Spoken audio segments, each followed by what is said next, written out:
with one accord, biblical unity.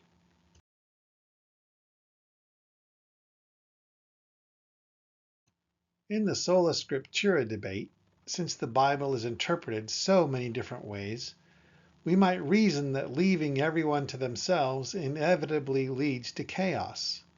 1,000 different denominations and sects spring up, all claiming to have the truth.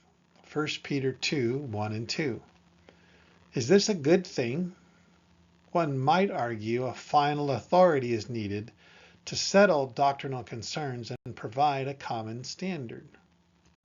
God provides teachers to try and help us understand Scripture, Ephesians 4:11. But he never indicates anyone has the right to claim divine authority in a theological dispute. The church, the local spiritual brotherhood, is the pillar and ground of the truth, 1 Timothy 3:15. In other words, a single person or even a small group is not what God has ordained to uphold the truth. It is the brothers working together in community who are to pursue a common understanding of Scripture together through prayer, study, and challenging one another. 1 Corinthians 1:11. When we do this in humility, seeking truth together, God will admonish, teach, lead, and guide us into all truth. John 16:13. When there are disagreements, as there should be in most any complex context, it's tempting to wish for immediate closure to set everyone straight. Instead, the protocol is to take the time to pursue unity through humble consensus. Acts 15:25.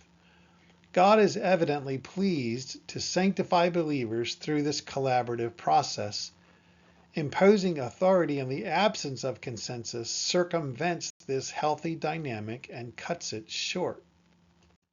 If it turns out that a body of believers must make a time-sensitive decision, for example, a temporal one, and can't come to consensus, such that they need to appoint someone to resolve the issue, the biblical protocol is that they identify the least esteemed, or least qualified, or least respected, that is, the most despised men in the brotherhood, and let them make the call. 1 Corinthians 6:4. If this is counterintuitive, it's because we don't see what God does. God doesn't want anyone dominating the brotherhood. Consensus is his ideal. God designed his word the way he did for a reason. He could have written it much more clearly and concisely so things wouldn't be so messy, but he didn't.